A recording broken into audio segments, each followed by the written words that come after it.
Welcome to the UK Pun-Off Bonus Show. Hey! With Iain, who's not on that side, but I can never get the hang of which side it is. Iain MacDonald. Hello. And Julian Lee. And Julian Lee. Now, tonight's show is brought to you by a box of heroes. I'm going to be eating these all the way while I'm eating them, while I'm doing the show, because I'm unprofessional. So what's your favourite hero? Your favourite hero? I think I quite like these. Oh, the cream eggs. Yeah. Definitely, man. Really nice. And the bonus show is where we read your jokes out. Sometimes we'll laugh, sometimes we'll go away. Think about it. Have a word with yourself. And other times you just take the piss. Yeah. But we might have a little bit of banter in between as well. Okay. Yeah. See how we go. All right, isn't it? Yeah, that's pretty much it. It's about right. And at the end of this show, we're going to have something very special. We're going to have Twitter recommendation of the month. La la la la la. fucking no expense spared in the jingles, man. Oh. Going to have the UK Pun-Off's Twitter recommendation of the month. How does that sound? That sounds awesome. I can't wait to hear that jingle. Professionally done, isn't it, man? Professionally done. Right. What was the first topic again? I can't remember. So long ago. Horses. War. Morses. Horses it was. Inspectors or horses. Right. Horses. Actually, for the horses, I've been trying to sell eBay I've been trying to sell Shager on eBay to no success. Like trying to flog a dead horse. I saw you mouth the punchline there. Yeah. That's because I wrote it about fucking 4 years ago, but never mind. Probably written about 20 years ago. I win. There you go. First to the mic, eh? Never use it right enough, but I don't know. Horses, yeah. Right. We had that one from Ben Emmett. Peter Cole, he was on fire tonight. He won the fridge magnet. Peter Cole, I married a horse, and on our wedding day, all anybody was interested in was seeing my equine bride have her hair done. Well, I guess it was the main event. Like that one. Not reading that one out from Damien Harmony. That's filth. And also, it's only, 2, 4, 6, 8, 10, 12, 14 words long. From Damien Harmony, we want at least a fucking chapter of a book before we read his jokes out. Mm-hmm. What else did we have? Well, we did Chris Smith's joke. We did Ben Emmett's next joke. Yeah. Mark Wilson. Yeah, go on, because we're not reading out one of Mark's jokes tonight, are we? Because of specifics, but I'll let you read that one out. My horse is haunted by dead ponies and stallions. Think I need an exorcist.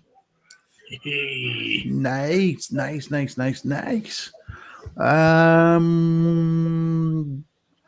Yeah, it's too long. Too long. Well, it mentions sex with racehorses, and that could be a dodgy area. Could be a dodgy area, and we don't like to go that far on the UK Pun-Off anymore. Although we did have the anatomy round, and yeah, we'll come to that. Ben Emmett, at my stables, all the animals eat better than the humans. Well, they say horses 4 courses. So what do you think What do you think a 4-course meal for a horse would be? Hay, Carrots. grass, carrots. They like apples as well. Oh, there you go. 4 courses for horses, or whatever all the words came in. Yeah. So there we go. We've just factualized quite a good little joke there from Ben Emmett. Oh, well, actually, Ben Emmett did a joke here, which I'm going to tell a joke with a similar topic. It's not easy to look a gift horse in the mouth, not with it covered in all that wrapping paper. So we read that out in the show, but it reminds us I got sent a meme of red rum last week. And someone said to us, how many teeth did it have? And I said, I don't know. I never look a gift horse in the mouth. There you go. I bet you didn't name along to that punchline, did you, Iain? No, I did not. That was sending me in all sorts of avenues, and you brought me into a cul-de-sac, to be honest. But yeah, what else have we got? What else have we got? Not reading that one out. Mark Wilson, my dog's got no nose. Damien Harmony, my mother's brother, let my father borrow £5. Unculent what? What? Where were you? Damien Harmony's joke. My mother's brother let my father borrow £5.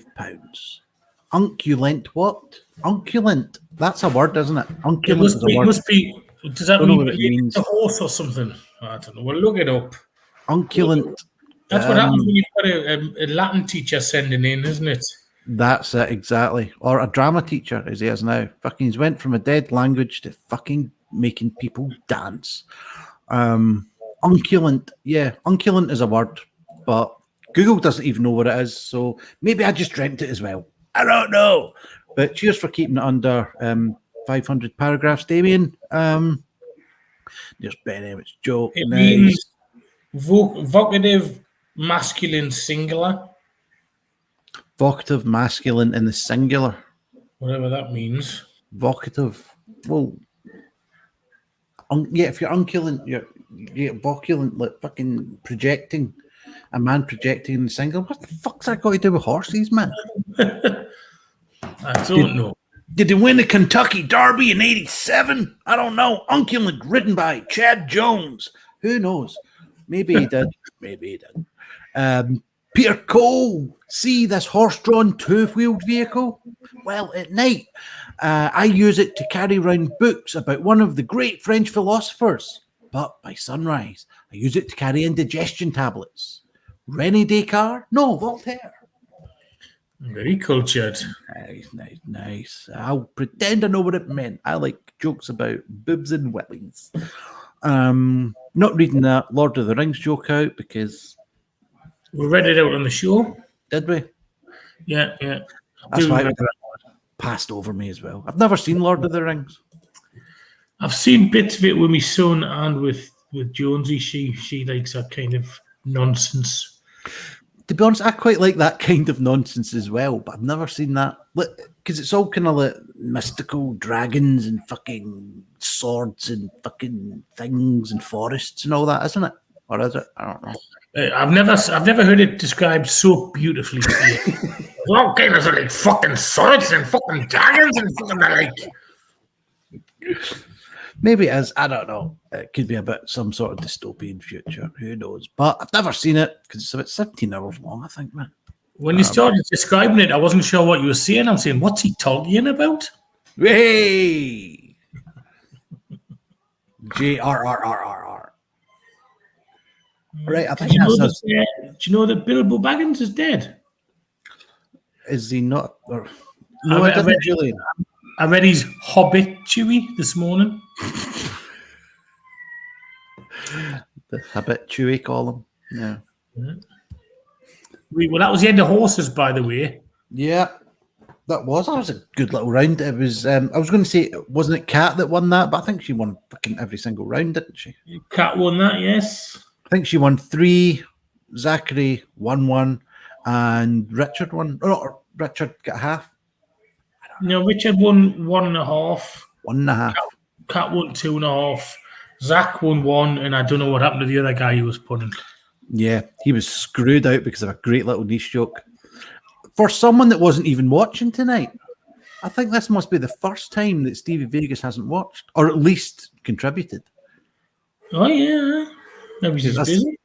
I certainly too busy for the UK pun off. How very weird. How very weird. Dare he? He's changed. Just changed, man. He's out fucking juggling and fire eating and fucking badger baiting or whatever the hell he does. He's a great entertainer. Book him. Children's shows, mine's the badger baiting. Right, so what was it? Cars next. Car brands, yeah. Car brands. Yeah, I've been trying to do German car brands on this show for ages, and I thought I'd just put it down to car brands, and fucking, I wish I didn't now. Okay, thanks for that.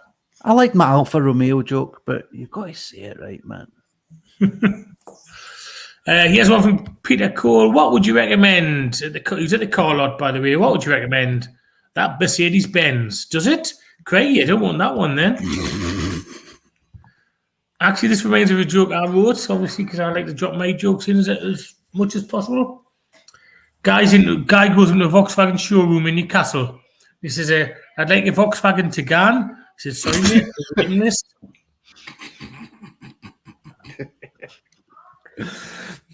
See, I had quite a few of those kind of jokes in tonight, like colloquialisms and fucking accent-specific ones as well, man. I can like that one, man. That's the thing about accent-specific ones. On a kind of a national, in fact, worldwide show like this, sort of getting writing a joke that someone only like Govan is going to understand. Maybe not the best idea, but Govan's in Glasgow. Right, Ben Emmett. I was telling my mates about my car breaking down and hoping to get a bit of sympathy, but they weren't having any of my sad story. Mark Wilson, good old Mark. When I was in France, I saw a snail driving an S-shaped Citroen. I said to the wife, "Look at that S-car go." I like that one. I had one a bit similar to Ben Emmett. I wasn't sure whether to do that one or the Alfa Romeo one. So I'll let you decide which one I should have done. Again, this is a bit fucking throwback, but how did one Swedish car greet the other Swedish car? Saab! All right. Stick with the shit fucking Alfa Romeo one, yeah. Ash Preston, car brands, Audi, I like that. There we go. Didn't like that one. Peter Cole. I did like this one. Are you going to read that Peter Cole one out about? Yeah, on you go, man. That was fucking awesome. Hey, Lynn, what do you think of me trending new car? It's got a fixed roof, 2 doors, 4 seats, and a sloping back. Sorry, wasn't listening. What do I think of what? My coupe, Lynn. Never really liked Monty Python, but I love his travel shows. That was quite good. I love that one. I thought it was great, man. Right. There we go, Mark Wilson.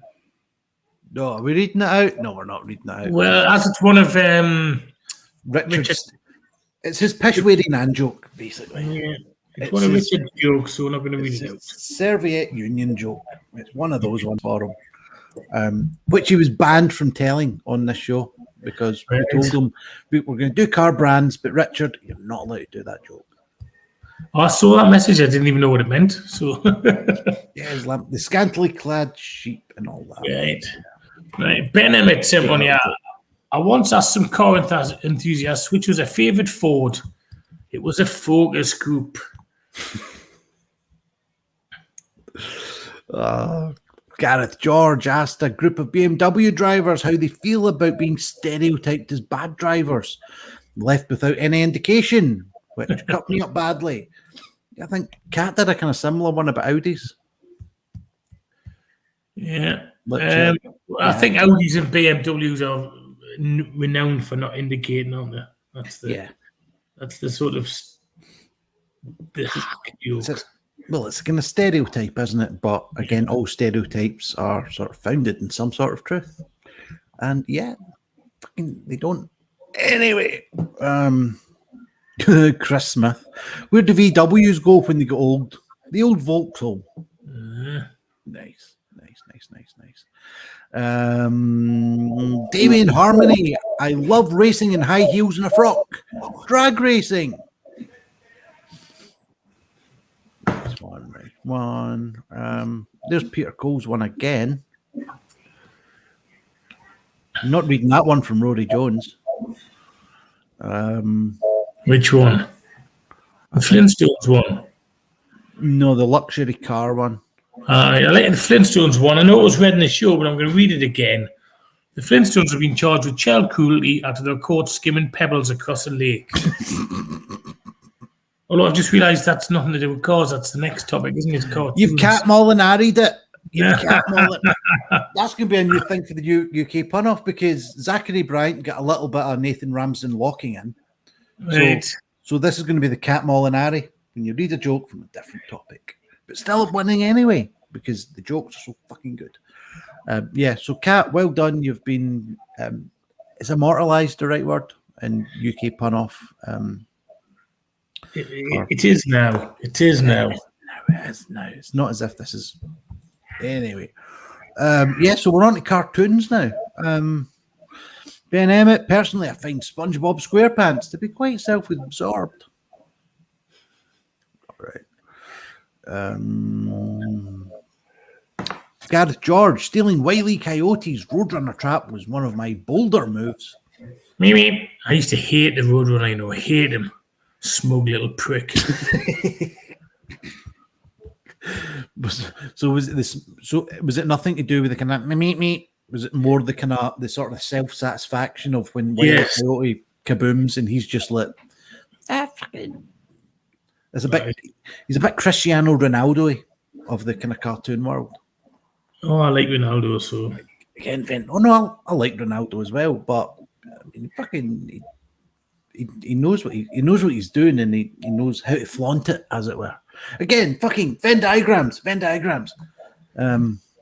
Two ends. Yes, thank you, Julian. Peter Cole again. Peter was on fire tonight, actually. Paddy and Selma opening their Christmas present. Who is the French cheese from? It's from Marge. Oh, I'm sorry. Who is this fromage from? That's good. I don't think that was read out, was it? I don't know. I don't think so. I wasn't paying that much attention, to be honest. Not because he wasn't interested, ladies, gentlemen, boys and girls. It's because obviously Julian's counting up the votes. All of the loads of votes that came in tonight. With quite a load of viewers. So thank you for everyone that tuned in and for watching this as well. PayPal.me/punoff. Keep the lights on the UK punoff because it's getting a bit fucking dim. I can tell you that. But yeah. I've skipped ahead a bit, but Mark Wilson, we'll take the mickey out of Mark a little bit, but he does find some good jokes. This one, I like this one. My friends hate my drones of Japanese cartoons. I'll keep my friends close, but my anime is even closer. Not bad, Mark. I like that, man. I'll read another one from Damien, why not? I love Eastern European sparkling water in paper bags. Bohemian wrapped soda pop is the best. That's the best cartoon. I've got a feeling half of those words don't need to be there. Ben Emmett, the person that invented the cartoon character Juby has made loads of money and rightly earned the nickname Solemn Dog Millionaire. Nice. That's good. I like that. That is good. There's another one that caught my eye during the show. Peter Cole again. On fire. Turns out the ugly barkeeper from Springfield is a trained wrestler. He pinned me to the ground and broke my arm. Going to take legal action against him? Sumo? No, it was Greco-Roman, I think. Yeah. Like that. Yeah, I think that's all, folks, as far as the cartoon round goes. All right, yeah. And now we've got to fucking scroll a long way to find where the next one was, because what was the next topic after cartoons? Anatomy. And anatomy. Repeating itself, yeah. It is on mine anyway. Yeah, go down to page fucking 34. It's a long way down the document. That's how many jokes we get from UK pun off. We're already at page 34 and it's only the fourth topic.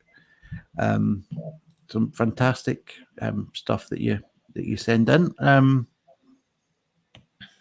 Right, just the very last two words, finally on cartoons, the last two words kind of caught my eye when it was coming down the screen. So I'm going to read it out blind. So Ben Emmett, please don't let me down by this being filthy.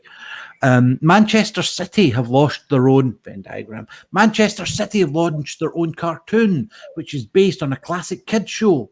It stars a dim-witted mouse and one of their midfielders.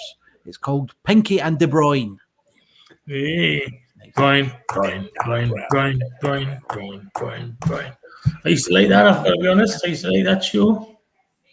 I don't think I did. Pinky, that's the little mouse with the big head, isn't it? Yeah. Little white mouse. I always thought he was a bit of a dick.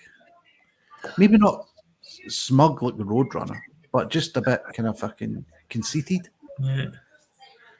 Right, the next topic was anatomy. Now, Mark Wilson, this is a bit of a cannelloni joke, but it is a good one. Okay?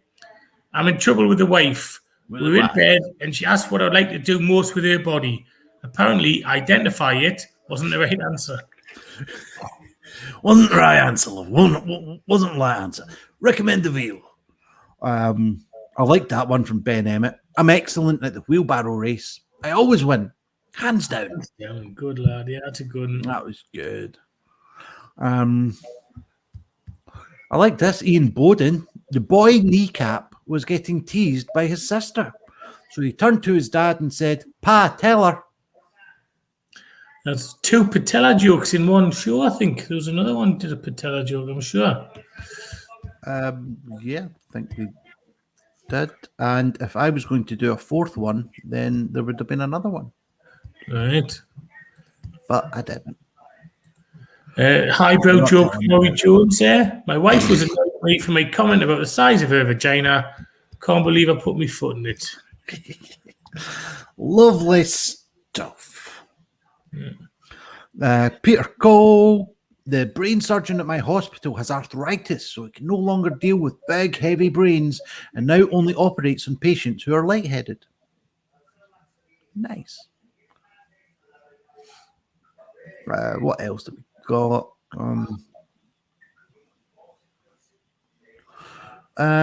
We'll read another one out from Peter Cole. Yeah, why not? Peter Cole, after a boating accident in Loch Ness, Britney Spears had to have her right knee removed. Her remaining knee causes her constant pain. Now she spends her days singing her lament to the lake and its resident monster. My loneliness is killing me. Oh, very good one. David Brennan. Okay, I admit it. I'm not as great at teaching Irish dancing as I made out. I hold my hands up. That's shoehorned to fuck. But thanks, David. Another hands joke from Ben Emmett. Come on. That was read out. And here's another similar one from the one I think that ultimately won it for Peter Cole. Similar sort of process. My film about heart attacks has been nominated for a Cardiac Academy Award. Nice. Rory Jones, fucking hell, man. He's obsessed. He is. He is obsessed. I'm not reading it out. You read it out if you want, man. No, it's all right. Chris Smith, what do you call a new anatomy boy band? New Kidneys on the Block. Wait, here we go. Right. Well, that other one from Peter Cole about fucking tiny tempur. That was beautiful. So beautiful. Fuck it. Let's read it out in case no one's actually watched the show, which you can watch on YouTube and Facebook and Twitter as well. Just UK Pun Off July edition. But anyway, this one from Peter Cole. I was in this Thai restaurant with the rapper who wrote Bonkers. He said the menu was excellent, apart from the chicken patella curry. They always served it either too hot or too cold. Thai knee tempur. No, it was Dizzy Rascal. Thai knee tempur. I told you there's another patella joke in the show, didn't I? Yeah, there it is. It's a fantastic one at that. Gareth George, when my patient found out I wasn't a qualified cardiosurgeon, his heart was in his mouth. Oh, I like that. That's a good one. I think, is that us for anatomy? I think so. And the last one was Olympics. Yeah, all the anatomy jokes from the viewers were a lot or less fucking near the knuckle than the ones that we had on the show. Not reading that one from Mark Wilson, not a chance. Not reading that one from Chris Smith either. Fucking hell, man. That was a good one. Ben Emmett, my favourite Olympic event that combines athleticism and stationary is the 1500 metre steeplechase. Good. This is the Peter Cole joke that won the fridge magnet. I'm sorry to hear your father died in an Olympic martial arts battle. Taekwondolences. Oh, that was good. I like that one. That was good.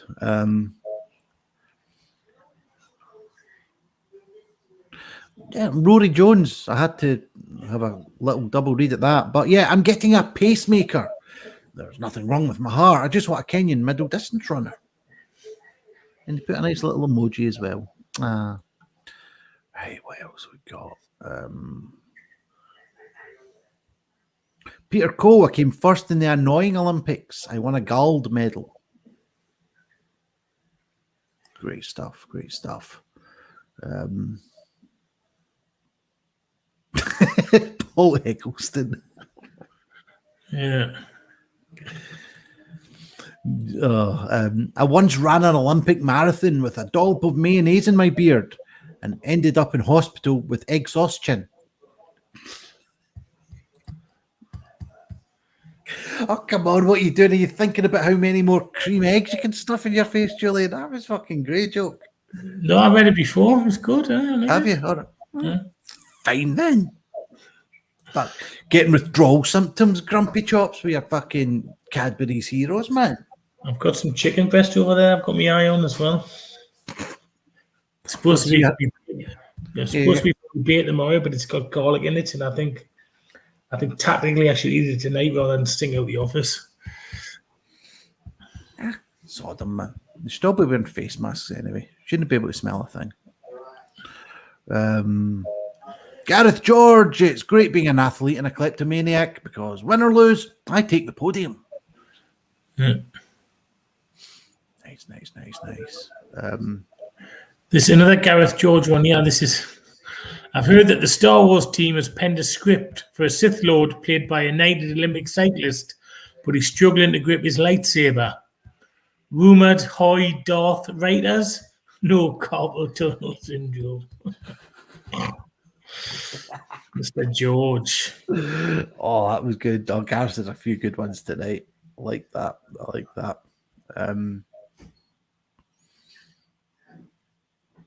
I do get this one now. Yeah, Chris Smith. Why did the bear photographer get disqualified from the Olympics?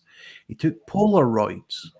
Yeah, he maybe should have said Arctic bear or Antarctic bear there to highlight the type of bear it was, to make the connection quicker, you see. Yeah, I think that's why I kind of struggled with it initially. But yeah. Any other ones that you can sort of find, Julian?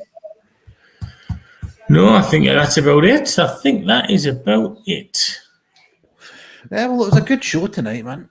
Really enjoyed it. Yeah, enjoyed it. Made me laugh anyway, so if it didn't make people laugh at home, then have a word with yourselves. Have a word with yourselves. Get yourself full of sugar and show the enthusiasm that Julian has for the jokes that we've read out tonight. Well, what's he showing us now? That's all here was I've been eating. And I'm supposed to lose weight. Yeah, that's fucking disgraceful, Julian, man. Oh, Joe, can you see me head? Do you see me head? Can you see me head? I don't know if you can see. Can you see the stitches? No. You can't see the stitches. Well, where am I looking? Don't see your head. Down the back of your neck. There. Oh, yeah, I think I can see a little. Yeah, What happened there? I had a cyst removed. Ah, right. So hopefully I can shave my head again rather than have a big nipple on my head. All right, cool. That's good. That's just NHS and stuff opening up again, and people are able to get stuff done. No, I had to get it done privately, unfortunately. Done it privately? Right, back in hell. Mr. fucking Moneybags there. You fucking donate to the Pun Off, man. PayPal.me/punoff. Mr. Lee. Mr. Put it on his credit card, not Mr. Moneybags. Unfortunately. But anyway, right. There's a curry anyway. Yeah, you I'll can see it. When I get in the air, you'll see it better. Yeah, now you've kind of pointed it out. I can sort of see it, yeah. That's good. Do you want to see my scar? How are you then? I do actually have one down there. I'll tell you about it later. Much later. Maybe after a few Cadbury's cream eggs. But yeah, so for people that are watching this whenever it goes out, which might be fuck knows, because the weather's going to be nice tomorrow, and I ain't spending all day editing. What have you got coming up, Julian? Do you want to remind people? I'm playing Derby on this Friday, the 30th of July, at the Old Bell for Funhouse Comedy. This Friday being the 30th. 30th. Yeah. And then I'm playing Sheffield at Toolmakers on the 5th of August. I don't know when my debut is, actually. But actually, I think that's it for August, because I'm away for 2 weeks, and then I'm back on the 22nd or the 23rd. Oh, wait, Spain. You're back on the 22nd or the 23rd. One of the two, I can't remember. Just try to fucking remember when we've got you in for the...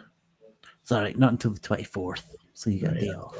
I think I did. I might have told you when we were looking at it what dates I was away. Yeah. So I've scheduled you in for the next one. Yay! No, it's all right. And then I said I might not be available the 27th or the 28th, if you remember, because I'm in Leeds on the morning of the 28th. That's all right, because you ain't on there. Organisation! That's why we need money. Keep my fucking OCD at bay.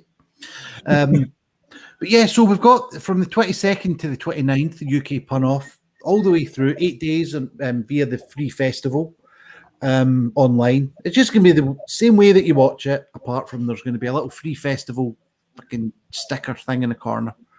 Same thing, Facebook, YouTube, Twitter. Join us then, donate some money in the meantime so we can build up a pot, might have some more prizes in the offing as well coming up, depending on whether certain things can come off. Yes, we might have some more exciting prizes, so help the upkeep of that by paypal.me/punoff. Join us for Outpunched on the 15th of August. Just announcing Richard Pulsford's going to be a part of that. It's a pun-slinging battle, pun-slinging battle for the ages. Great fun. But straight after this, we are going to have a Twitter recommendation of the month. La la la la la. Yeah, we will be giving you our Twitter recommendation of the month.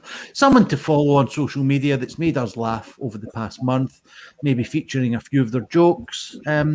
We'll see. And perhaps another interview with one of our celebrity UK Pun Off punsters. It just all depends on things. But yeah, anything else to say, Julian? No, I think that's me. Right. And that's me as well. So next up is a Twitter recommendation of the month, and then maybe a little interview. But yeah, thanks for watching, and see you all Outpunched, and then at the UK Pun Off Fringe Run. Toodaloo. Well, hello there.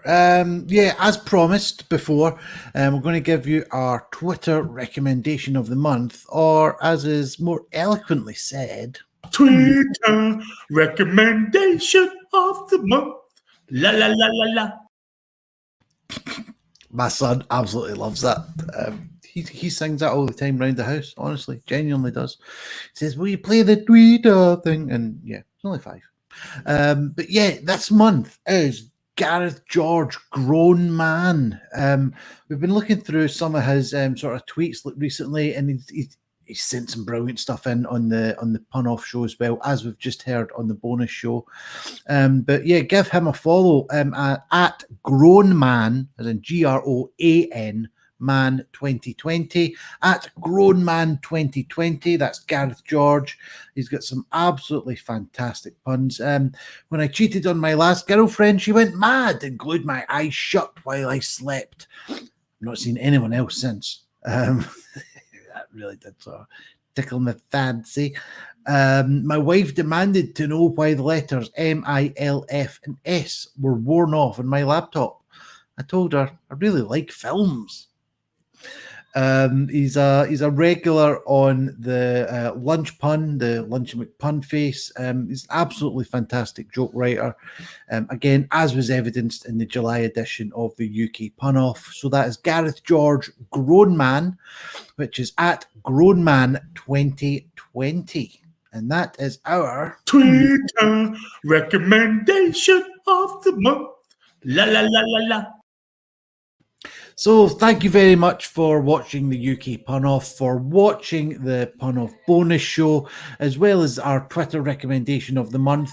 Now coming up will be a little interview with one of our punners, and we hope you enjoy. Remember, support the channel any way that you can. Help us keep the stream going by donating via paypal.me/punoff. Anything that you give, honestly, is totally appreciated. Helps us keep this stream running, because without it, then, to be honest, there wouldn't be a stream.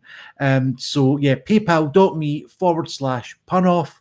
Remember and follow Gareth George. And here is our interview as promised. Right, welcome to another interview on the UK Pun Off. This time we have Craig Deeley, a former winner of the UK Pun Off. I'm right in saying, aren't I? Absolutely. Yeah. How many crowning times have you won it? achievements. Twice. Twice. I think. Okay. Yeah, twice. Twice blessed. Yeah, double the amount of times I think I've won it. Yeah, it's good fun. So how are we doing today then, Craig? I'm all right, thank you. Yeah, I'm good. Got a spot on my nose. I don't know if you see that. So that's always good when you're going to be on camera. So well done, skin.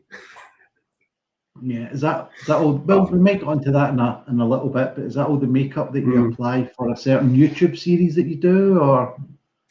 Well, it can't help, can it? You know.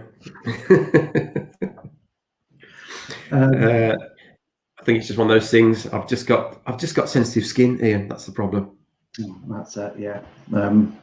We can't help the natural beauties that we are, can we, Craig? We cannot. Or otherwise, whatever. Yeah. So, Craig, because you don't sort of primarily do, like, because your normal set, although you are a two-time UK Pun Off champion, it's not like puns or in that kind of stuff that you do in your normal set, is it? No, not really. I mean, I love puns. I love writing them, and I love hearing them. But when I do my live stuff, it doesn't really feature. I mean, to a certain degree it does, but my set is mainly made of sort of stories, but made up of one-liners. So it's still short jokes, kind of one-liners, but they're sort of woven together to make a longer story, if that makes sense. So there's a little bit of wordplay, but yeah. So the puns, really, I just do it for the pun off and Twitter, really. So what is it that you enjoy more? Would you say the writing of the puns, or the kind of the construction of the sort of the set or the monologue that leads up to the punchline? I like creating the setup, because I like seeing how inventive you can be, or without completely getting off the point. It's a fine line, because you've got your play on words and you've got the setup leading to it. You don't want it to be obvious, but you don't want it to be so sort of twisty and turny that people lose the thread of what you're aiming towards. Yeah.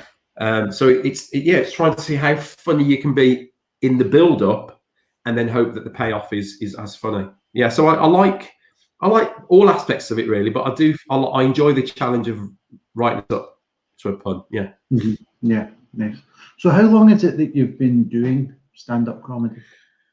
I started in properly 2004. I think my first gig was 2004. Yeah, I did a comedy course, like so many thousands of others.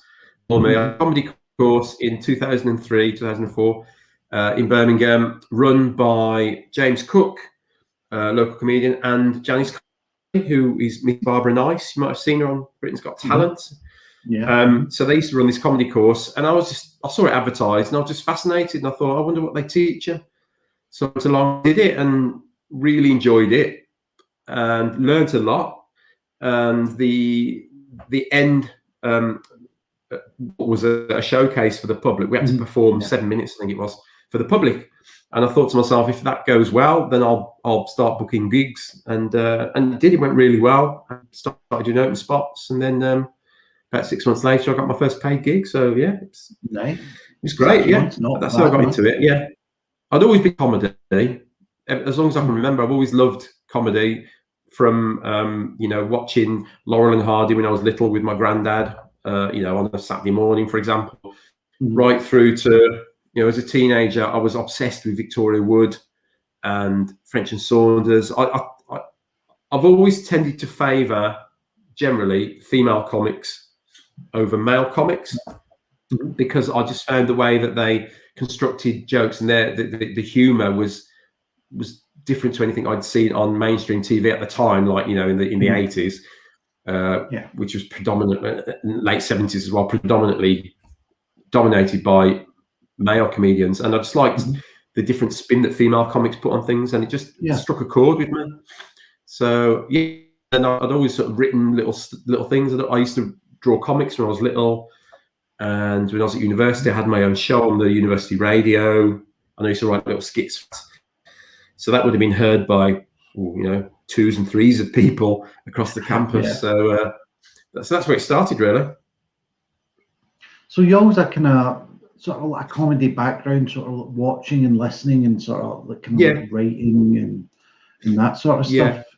So like, how is it that you come up with your material?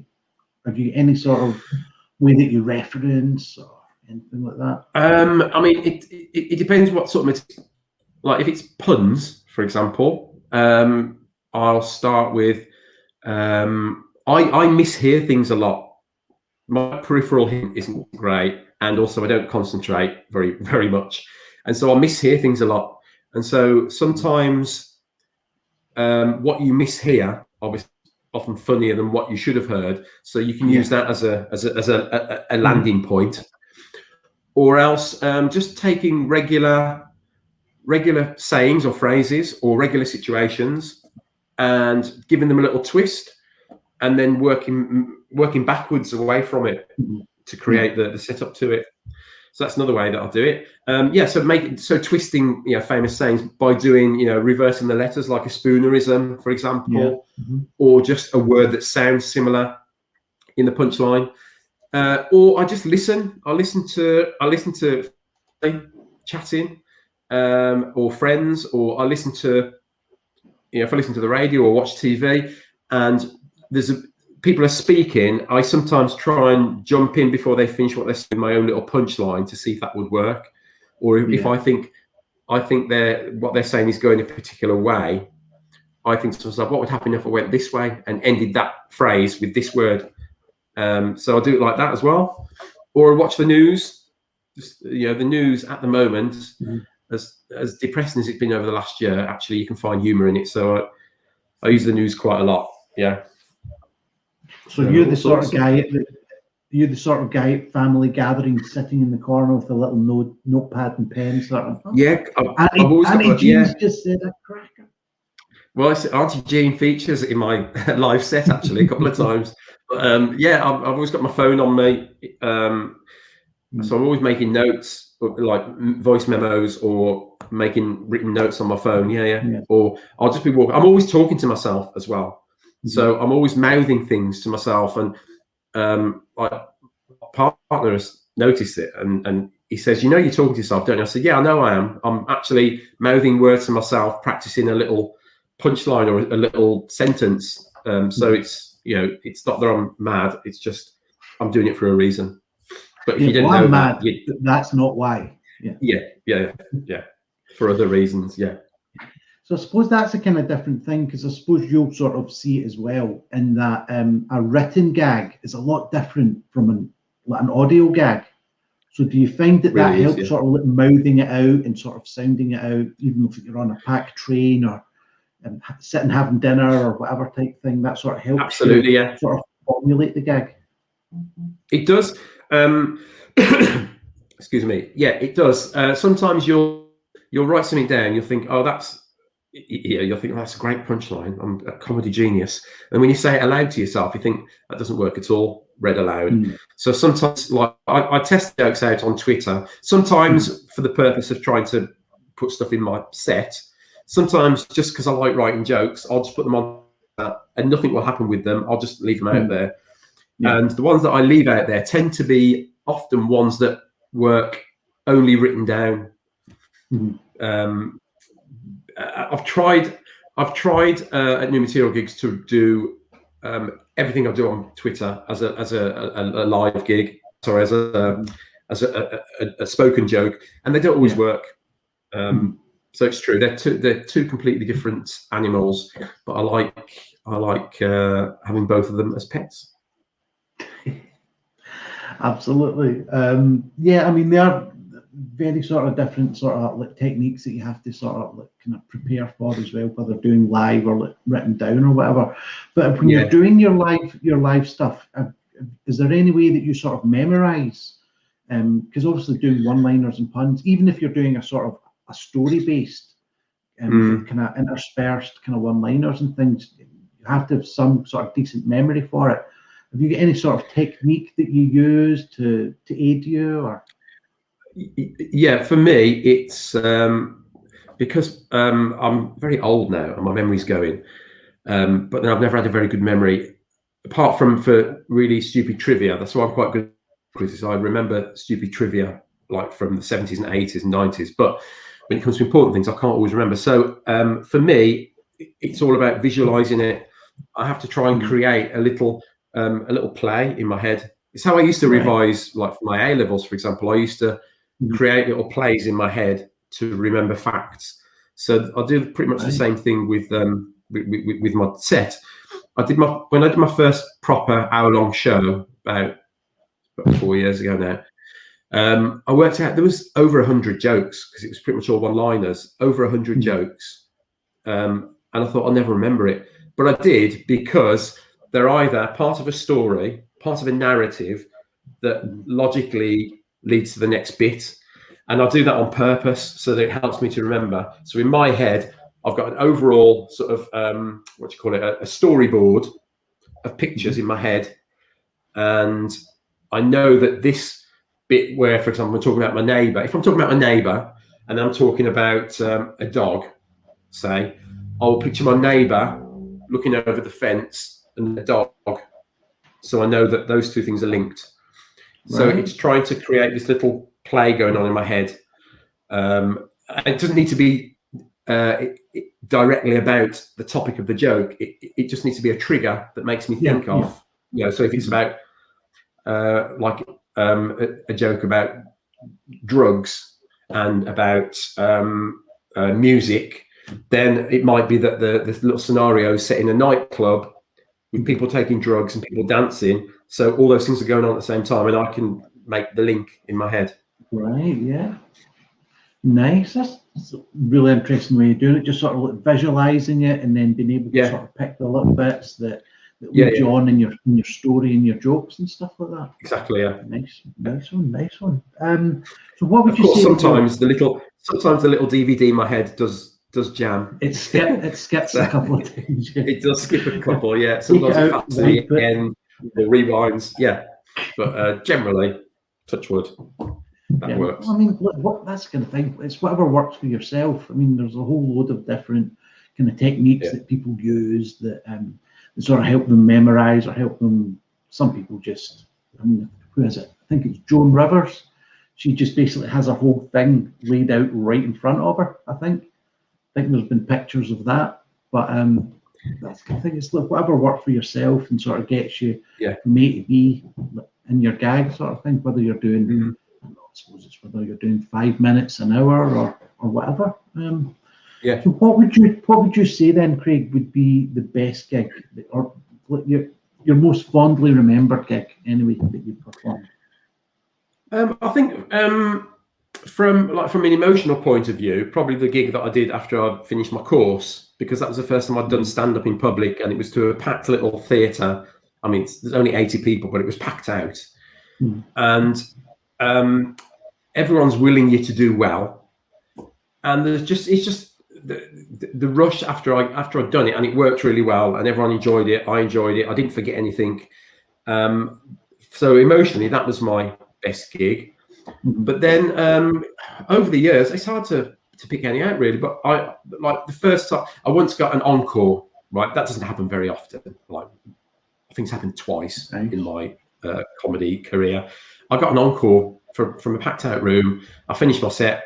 I got an encore, and I went back on and did another sort of 10 minutes or so, which I didn't think I'd be able to do because I thought I'd used all my stuff up, but I managed to remember other stuff that I'd had in waiting. So that was an amazing gig.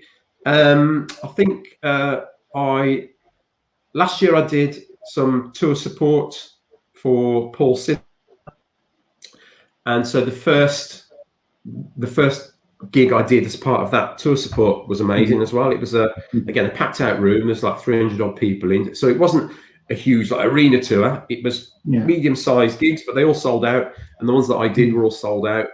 And the first time I did that was amazing as well, because they weren't there to see me, and I think a lot of people, when you support people on their tour, they don't know that there's going to be a support act a lot of the time.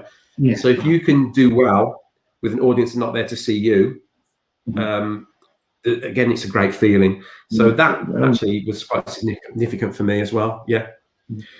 So I can't pick one particular gig, but it's sort of landmark gigs like that I can pick out rather than one. I'm sort of thinking of the ones you've mentioned, they do seem sort of, as you say, kind of landmark gigs, ones that you potentially get nervous before. Now, are you a kind of nervous not nervous performer, but before you perform, like before these gigs, were you feeling nerves? Were you feeling excitement? Was it just adrenaline rush? Like, how do you deal with like your first gig and then your first support gig, that sort of stuff? For the ones I mentioned, it's all those things. It's a bit of nerves, but in a good way. It's nervous energy because you know you're going on, and I mean, because I've done acting as well on stage, you know what's coming. You know that you've got that sort of knot in your gut just before you go on, but it's a good feeling because it energizes you and it makes you want to do well. So it's all of those things. So it's nerves, yes, but adrenaline nerves. It's not scary usually. Depends on the venue, obviously, and the audience and the gig. But generally, a mixture of nerves, nervous energy, and adrenaline, and wanting to do it as well. You know, sometimes you really look forward to doing a gig. Maybe you've done it before, or you've heard stuff about it, or it's a place where you should be playing and you've been allowed to play it. So there's that as well. There's the desire to do it, and performing is it's quite, you know, it's attention seeking, and it's quite it's self-affirming as well. It's like, look at me, you know, and it's nice to make people laugh as well. So yeah, it's all those things. Because you're putting yourself out there for better or worse ridicule.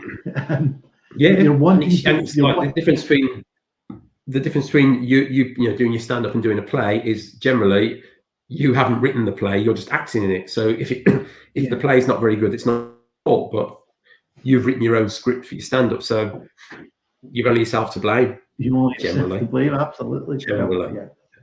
So do you have any like pre-gig rituals? Are you the sort of guy that's sitting or standing in the corner, like, going over the stuff? Are you the guy that's drinking water or beer or whatever all the time? Are you going to the toilet every 2 minutes? Have you anything like that? Yeah, I have a couple of nervous wheeze, just to. Because I'm at a certain age now where even if I don't need to go to the toilet all the time, if I go, I can go. But apart from that, no. I mean, if it's a local gig and I've gone on the bus, or you know, I've walked it, I'll have a glass of wine or something to just for my throat before I go on. But apart from that, no, I don't really have any rituals. I'll have my set sort of keywords on a big piece of paper that I'll just quickly scan before I go on. But I don't mind, you know, if people want to talk to me, or if I talk to people, I don't have to sit and focus and you know, not having anyone talk to me and stand with my, you know, looking at the corner of the room or that sort of thing. Generally, no. So urination, I think that's the only one. Urination, that's urination. Well, it's always. Well, I was going to say it's always better to have an empty bladder before you go onto stage, But I do remember there was this other comedian that said they preferred a full bladder because it made them more excited and more basically wanting to get off stage so they could go to the toilet. It does give you this kind of nervous sort of edge to you, doesn't it? Mm-hmm. I suppose. Like, I don't want to risk it though. No, you don't want to risk peeing yourself on stage, which sort of links us into what would be the next question. If you did pee yourself on stage, then I'm sure that's probably your worst gig. But since you haven't peed yourself on stage, Craig, what would you say would be your worst gig, or just one that you haven't enjoyed? Not so much that nothing sort of landed, but just one that you personally haven't really enjoyed. I think sometimes you do a gig and it's one of those nights where the audience just don't like you. So I've had a few of them, but I wouldn't say that they were, the worst gigs I've ever had. It's just one of those nights, and on the night the audience didn't take to you. It happens. But there was a gig I did not long after I'd finished the comedy course. I did a gig in Coventry in a pub, and something happened to the pub. I can't remember now. They had power failure or something, and at the last minute they had to change the venue to a new pub which wasn't as big, and it was a sold out audience, so they had to sit half the audience in the beer garden and half in the main room, and the acts had to sort of go in and out through these French windows doing their set. And because I was quite new, it kind of threw me a little bit, and I wasn't great. I wasn't relaxed, yes, and I was, just out of my comedy course, so I was still doing open spots. Anyway, there was a review online from BBC Country or BBC Warwickshire, I think, and the review said something like, Craig Deeley was fresh out of comedy college, judging by act, he'd skipped more lectures than he went to. And that's, I'm over it now, obviously, but that has stayed with me.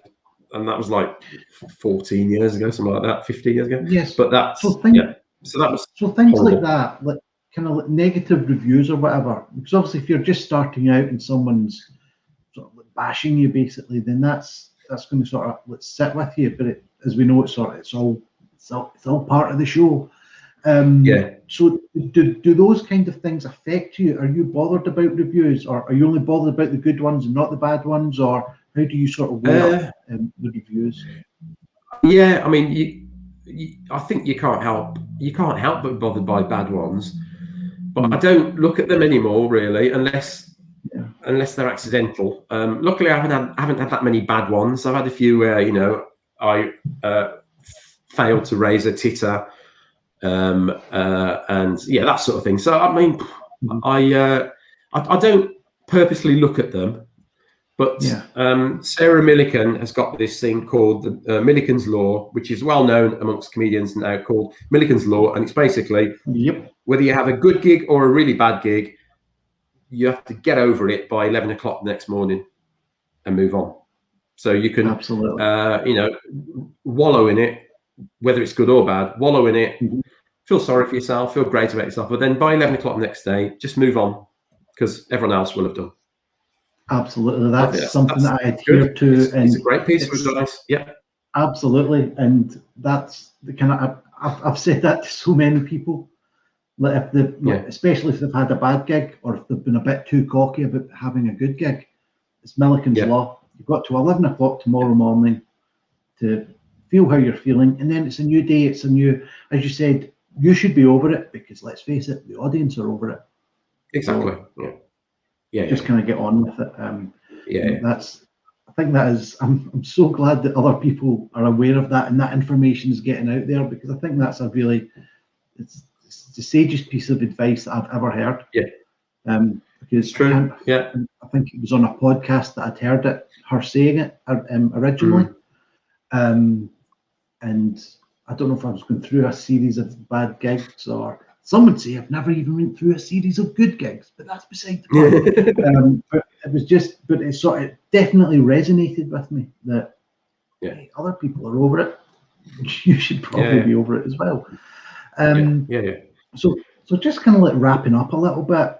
What would you say was your favourite joke? Favourite joke that you've written? I don't know really. It doesn't need to be the one that's had the most retweets, most likes, most laughs. Yeah. Your personal favourite.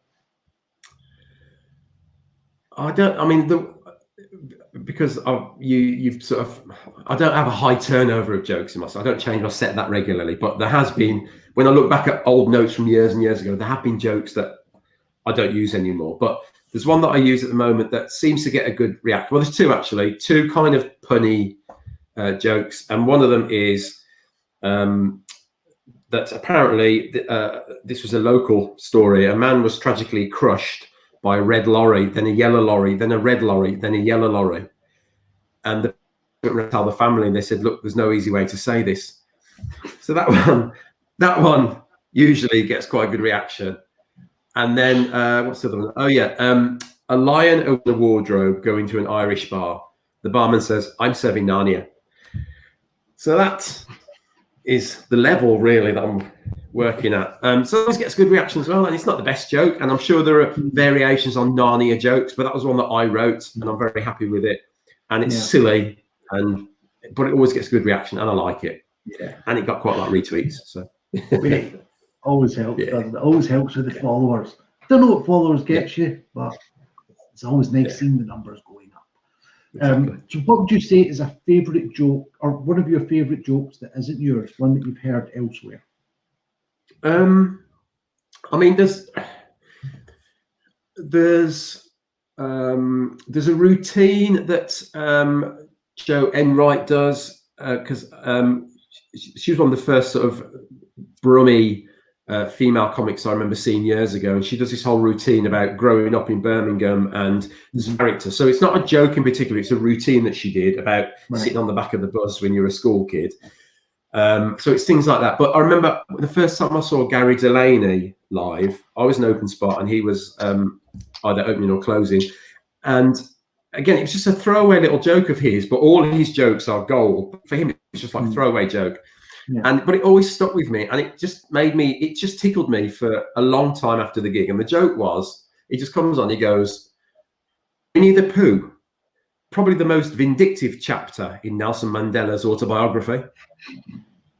And it just so daft, and it just really tickled me for a long time after that. So if you put me on the spot, I'd say I don't know if it's my favourite joke, but it's definitely one that struck a chord and just stayed with me for a long time. Stuck with you. Yeah. Okay, nice one.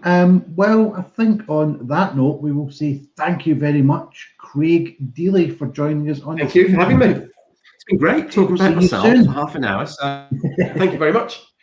See ya. See you soon.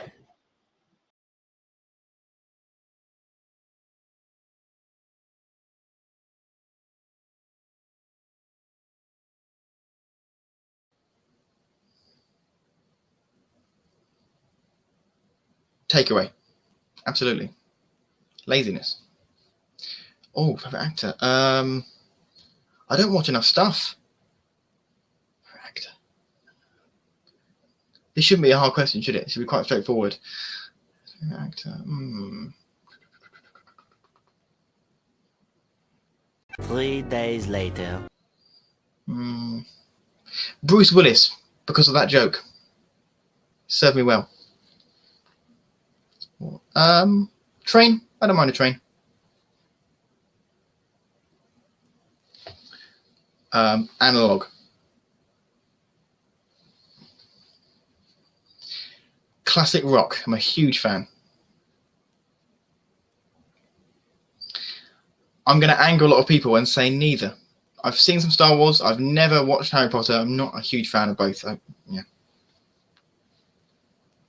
Little dogs. Ooh. I'm going to say cats. Toast or bread. Aren't they essentially the same thing? One's just a cooked version. I'm going to say toast. Ooh. Superheroes. I think if I could be a superhero, I'd be Invisible Man. Actually, no, I can't see myself doing that. Fruit. I'm going to say, well, I enjoy feeding fruits to rodents. It's something I do in my spare time. Bananas. Sunny days. Escalators. I like really long stairs. I mean, it's true. I didn't make it up. Escalators.